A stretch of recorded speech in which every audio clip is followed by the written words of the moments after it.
KPM.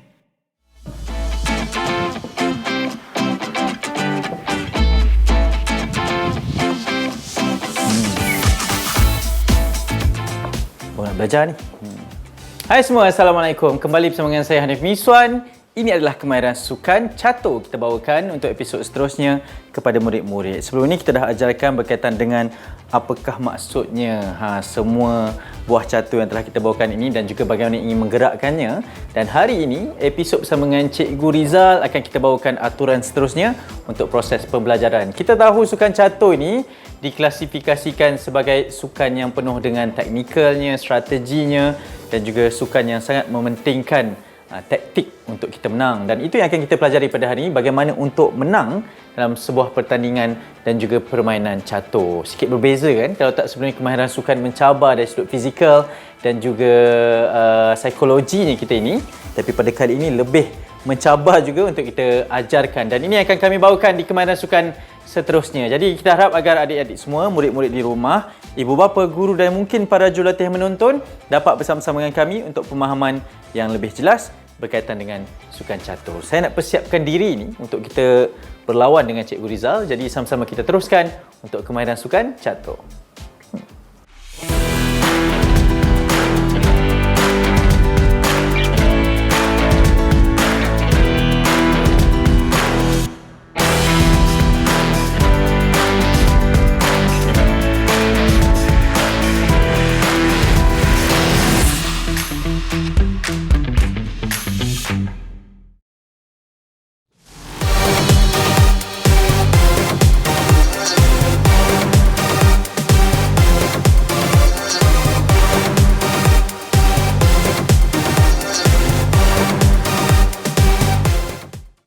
Okey, terus bersama dengan kami, ini kemahiran sukan catur dan kita masih bersama dengan Cikgu Rizal. Cikgu, apa khabar?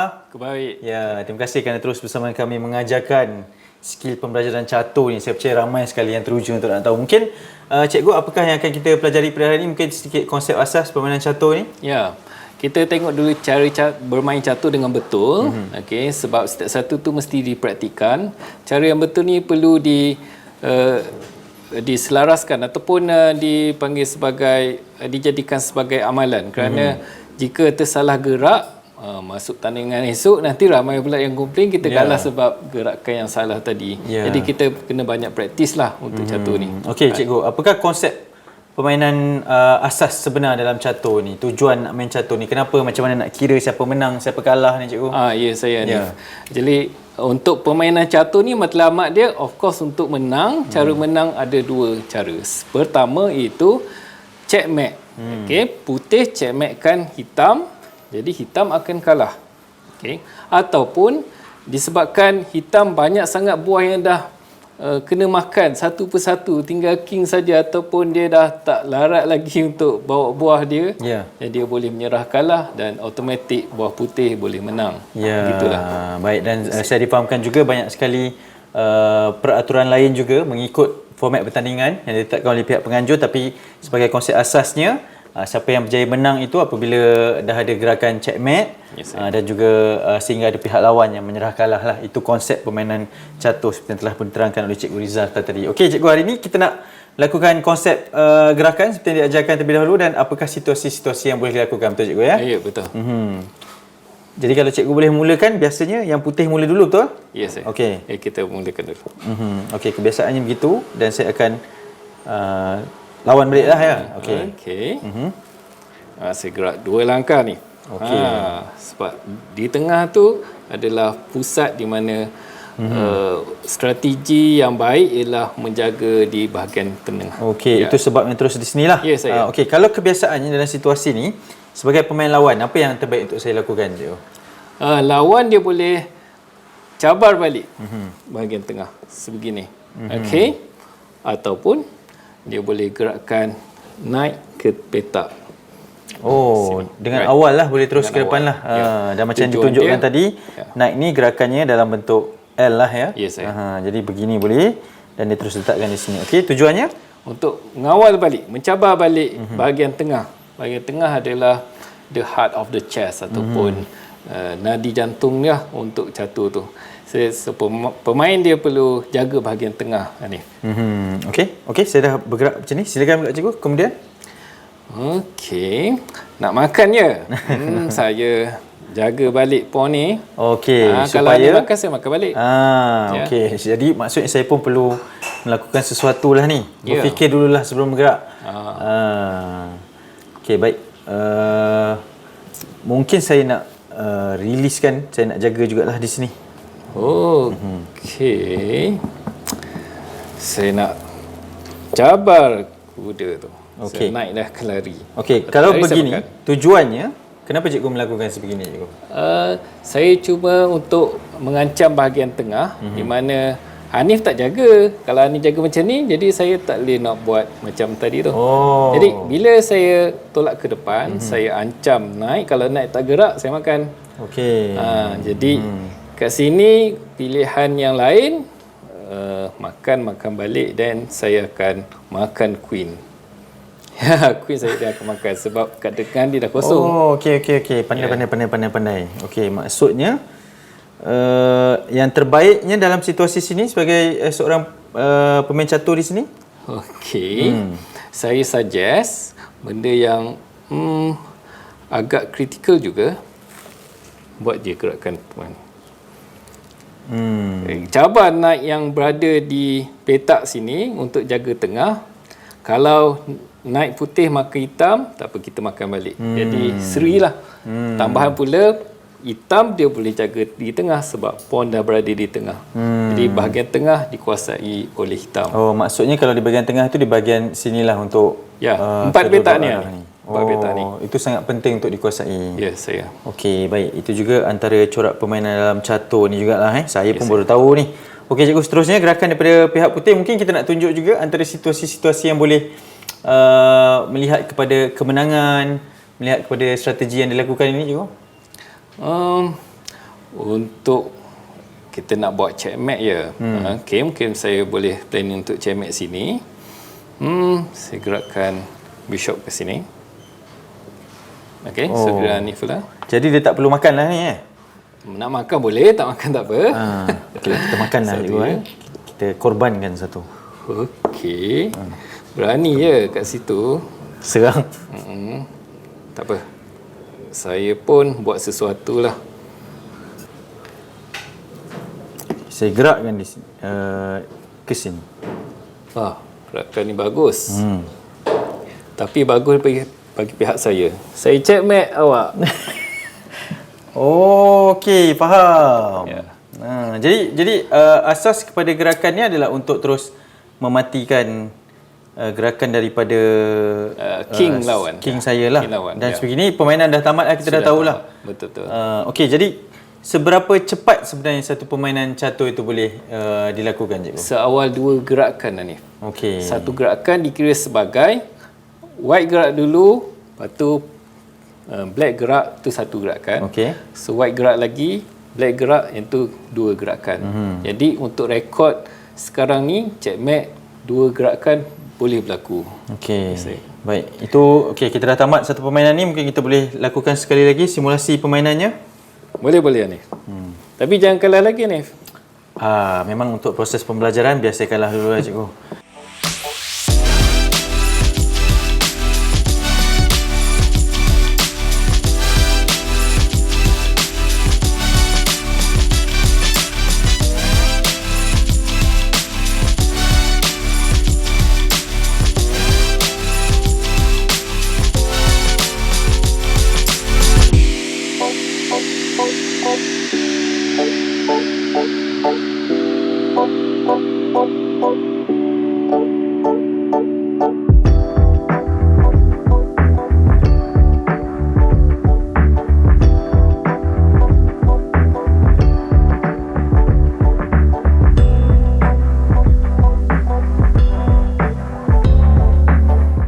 Okey, baik.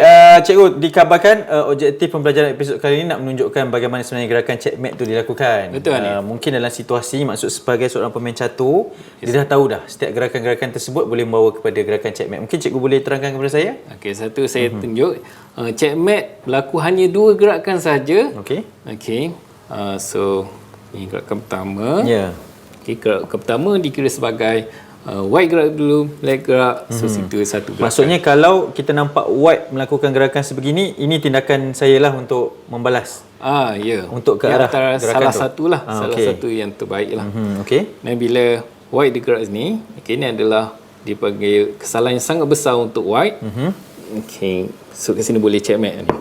Terus membuka ruang untuk checkmate seawal 2 langkah. Ya, saya. Maksudnya bila checkmate tu, king white dah tak boleh nak bergerak ke mana lah. Ya, betul. Dan dia akan dimakan. Tapi tak boleh makan king on the spot macam tu. Actually, dia kena habis macam ni saja. Tak perlu makan. Kalau makan ni dah kira illegal. Tak boleh. Maksudnya checkmate saja begitu. Cakap je checkmate. Okay. Tak boleh makan king tu. Baik, itu gerakan yang pertama. Okey, gerakan yang kedua untuk kita melakukan gerakan checkmate ni dengan secara susun atur yang cikgu dalam taktik seorang pemain catur ni. Ya, sekarang ni untuk white pula. So white dia boleh buat satu strategi menang checkmate mudah. Okey. So gerakan pawn, black gerakan pawn. Kemudian white dia sebenarnya buat ancaman pada pawn. Di sebalik ada ancaman akan datang pada pawn di depan sini. Dan kemudian saya counter dengan sebeginilah. Ya, sebab nak jaga pawn ni kan. Alasan dia.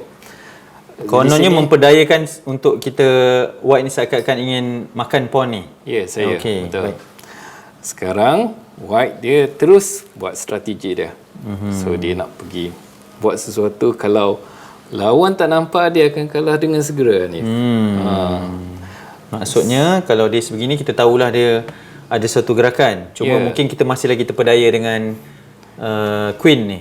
Betul. Jadi kita keluarkan sini. Itu salah satu gerakan salah yang mana white dia boleh terus checkmate. Okey, baik.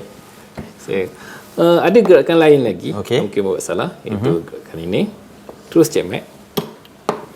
Ataupun gerakan yang lain, pun checkmate juga. Boleh checkmate juga. Kalau Hanif betul-betul boleh lihat situasi macam ni, sebenarnya ada 4 gerakan yang menyelamatkan hitam. Okey. Dalam situasi ni. Ya. Okey. Satu ialah gerakan di sini. Jadi putih tak boleh nak checkmate. Okey. 2, naik gerak sini. So naik dia jaga petak ni, dia tak boleh nak checkmate. Ketiga, so queen yang jaga pawn di sini. So tak boleh nak checkmate. Ataupun queen duduk sini, dia tak boleh nak checkmate. Jadi 4 gerakan tersebut menyelamatkan hitam daripada kena checkmate. Hanya daripada satu situasi boleh ada 4 gerakan untuk menyelamatkan sebenarnya. Ya, saya. Tapi kalau kita tersalah pandang dan juga menilai tu, boleh terus checkmate. Boleh tu kena checkmate. Okey, kena hati-hati. Permainan catur semua sangat berbeza. Itu situasi kedua untuk kita melakukan checkmate. Ya, saya. Ada lagi situasi lain cikgu untuk kita melakukan terus daripada permulaan? Kalau boleh kita tunjukkan lagi? Ada lagi, Hanif. Ya. Maksudnya permulaan pertama tu pun memainkan peranan yang penting. Ya, saya. Okey, maksudnya white jalan di sini. So black dia boleh gerak sini. Okey. So white gerak, black gerak. So nak makan, jaga. So hampir sama macam sebelum ni lah. Okey. Atau black dia cuba buat pertahanan. Atau white dia jaga pawn. Okey. So di samping knight jaga, pawn ni pun jaga juga. Okey. Black gerak. So white gerak sini. So ni dia panjang sikit lah ni. Betul. Okey. Dia castling. Dia melakukan castling tadi. Ya. Gerak depan lagi. And then tolak pawn ni. So tolak ke depan. So gerak sini. Castling. Okay. So gerak ini. Okay. Tolak sini. So dia gerak sini. Dan tolak lagi. Makan. Tolak. Jalan sini. Tolak sini. So makan. Makan balik ni. Okey, betul. Okay. Nanti saya bagi bila kedudukan yang kritikal, saya tanya ni lah apa perlu white gerak. Betul. Okay. So tolak pawn atas. Okey, di sini Hanif. Jika Hanif buah putih, macam mana nak checkmate black? Kalau white lah Ya saya. Okey. Jadi kita kena tahu. ubah angle sikit Betul. lah. Queen tu di sini. Ya saya. Gerakan Dengan bantuan rook di sini. Dengan bantuan Ya, ada bantuan. Alamak. Okey cikgu, saya tak nampak ni. Okey, macam mana sebenarnya gerakannya? Sebenarnya di sini Hanif. Ah. Satu gerakan tu saja Dah checkmate. dah checkmate. Sebab apa? King tak boleh makan queen. Queen dijaga oleh rook tadi. Rook ada di sini. Dan ini semua gerakan memang dah dirancang daripada permulaan permainan. Ya betul. Jika hitam dia lalai untuk buat pertahanan, inilah akibatnya. Okey cikgu, mungkin saya ada satu soalan lah berkaitan dengan kemahiran catur ni, permainannya. Kelebihan sebenarnya memihak kepada siapa yang jalan dahulu atau yang jalan kemudian tu cikgu? Sebenarnya siapa yang jalan dahulu. Sebab biasanya yang jalan dahulu ni yang merancang apa yang berlaku pada permainan tersebut. Kalau yang kita kemudian ni dia terpaksa membuat sesuatu, fikirkan sesuatu, apakah yang lawan dia tu rancang. Dan main, kalau maksudnya kalau saya main buah hitam ni, kalau dapat bertahan dan seri tu juga ibarat satu kemenangan lah. Ya, satu kelebihan lah. Okey, menarik. Okey cikgu, mungkin ada lagi situasi lain untuk ditunjukkan untuk kita merencanakan gerakan checkmate ini? Boleh ni? Ya. Kita pergi ke kedudukan yang lebih mudah lah. Kita keluarkan semua buah. Keluarkan semua buah. Oh, kita keluarkan? Keluarkan semua buah. Ada king satu. King satu. Okey. Keluarkan. Okey, baik. Yang ni white dia boleh menang dengan satu gerakan saja. Okey. Rook ke bawah sekali tu checkmate terus. Sebab rook yang pertama dia jaga satu file sini, satu rank. Dan satu lagi dia buat check dan menyebabkan king terperangkap, tak boleh pergi mana-mana dan dia akan kena makan. Ya, okey. Baik, ini situasinya lah. Apabila dah kedudukan sebegini. Ya saya. Okey, baik.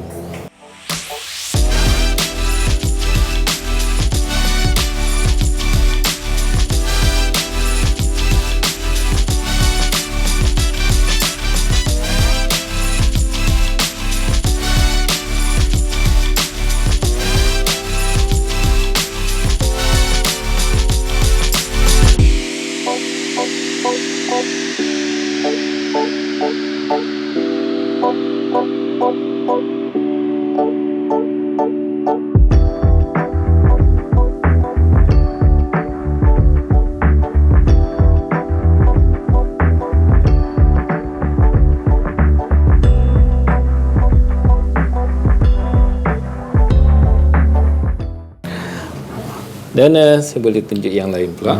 Okey. Kadang-kadang benda yang kita tak berapa nampak, tapi ini berlaku lah.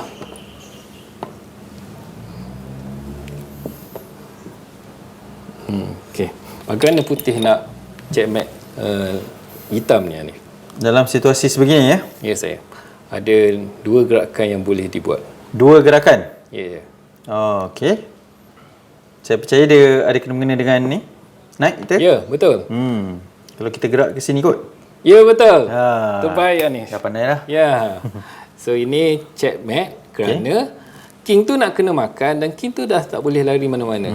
Maksudnya kalau lari ke sini pun dia kena makan. Kalau dia makan pun dia kena makan balik. Ya, betul. Ke sini pun dah semua dah tak ada situasinya lah. Ya, betul. Okey.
Yes. Cikgu mungkin untuk kesimpulan dan rangkumannya boleh terangkan kepada murid-murid juga berkaitan dengan kepentingan untuk kita tahu situasi-situasi sebagai seorang pemain penyerang lah maksudnya yang memulakan gerakan, situasi untuk merencanakan situasi sehingga ke checkmate ni cikgu. Ya. Sebenarnya untuk berlatih bahagian ini, seorang pemain tu dia perlu tahu banyak pattern-pattern, okey, yang dikatakan sebagai mudah untuk seseorang itu buat checkmate. Untuk checkmate ni saja sebenarnya ada pelbagai nama, Hanif. Ya. Anastasia, checkmate, smoother check, smoother checkmate.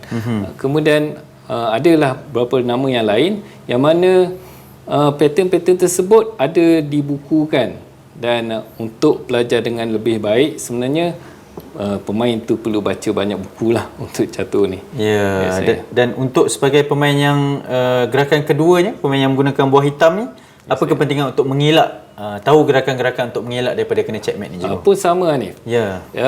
Pemain hitam ataupun putih itu sendiri, dia berhadapan dengan situasi macam tu, dia dah tahu pattern tu akan menyebabkan checkmate, jadi dia perlu mengelak terlebih awal, Hanif.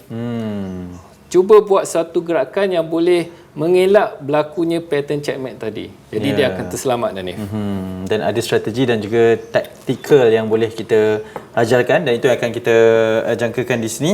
Jadi cikgu, terima kasih banyak kerana proses pembelajaran ini, dan nanti insya-Allah kita akan teruskan pembelajaran untuk episod yang seterusnya.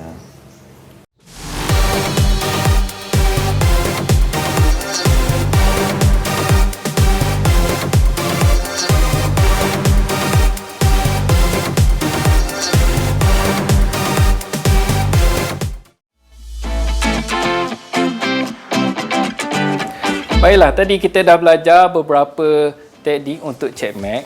Sebenarnya teknik tersebut kita perlu belajar dengan lebih kerap lagi. Jadi barulah kita tahu murid-murid bagaimana untuk checkmate dalam situasi yang pelbagai.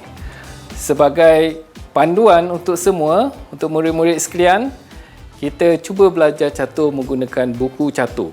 Okay. So buku chess yang ada di pasaran ada pelbagai jenis, dan juga ambil yang paling mudah sekali ataupun level yang paling rendah dahulu, barulah kita pergi yang lebih tinggi.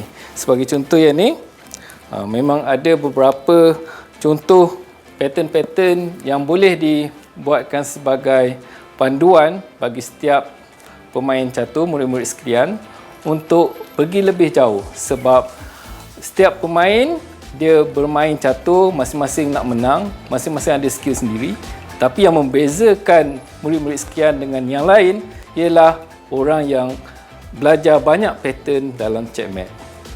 Itu sahaja daripada saya. Okey, terima kasih banyak ucapkan kepada Cikgu Rizal di atas penjelasan berkaitan dengan topik kedua kita dalam kemahiran sukan catur ni, iaitu checkmate. Sama-sama ni. Antara objektif yang paling penting lah untuk main catur cikgu Ya, mungkin cikgu boleh terangkan sekali lagi berkaitan dengan objektif pembelajaran yang cikgu inginkan kepada murid-murid kita. Ya, tadi kita belajar macam mana untuk menang. Jadi ada dua cara saja, iaitu kita checkmate lawan ataupun kita makan buah lawan banyak-banyak supaya dia menyerah kalah. Pada masa tu barulah kita boleh menang. Jadi tujuan kita main catur tak ada tujuan lain, so main untuk menang juga. Okay, main untuk menang. Ya. Cikgu, mungkin kalau saya nak tanyakan soalan lah, sebagai seorang pemain catur ni, biasanya sehari berapa lama melakukan latihan ni cikgu? Ini bergantung pada individu tu, Hanif. Jadi untuk peringkat sekolah, siapa-siapa yang nak menjadi juara peringkat sekolah, paling kurang 2 jam sehari, Hanif. Perlu fokus betul-betul pada permainan catur. Ya. Boleh berlatih melalui buku-buku catur, Hanif. Ataupun kalau ada sahabat dia yang boleh dia selalu bermain, ataupun bermain dengan komputer ni. Sekarang zaman teknologi tinggi. Betul. Macam-macam cara kita boleh buat. Betul, dan boleh diaplikasikan jugalah untuk jadi seorang pemain catur yang baik. Cikgu, terima kasih banyak sekali lagi. Selepas ni kita akan simpan berapa lagi kemahiran asas dalam sukan catur ni. Memang agak kompleks, memang agak teknikal berbanding dengan kemahiran sukan yang lain, tapi akan kita bawakan untuk pemahaman yang lebih lanjut kepada semua. Okey, terus menonton kami di Kemahiran Sukan. Seterusnya cikgu, kita tinggalkan dengan kata-kata semangat buat mereka yang berada di rumah. Catur itu hebat. Dan juga semua hebat, senyum selalu. Saya Hanim Miswan, jumpa lagi. Assalamualaikum, bye-bye.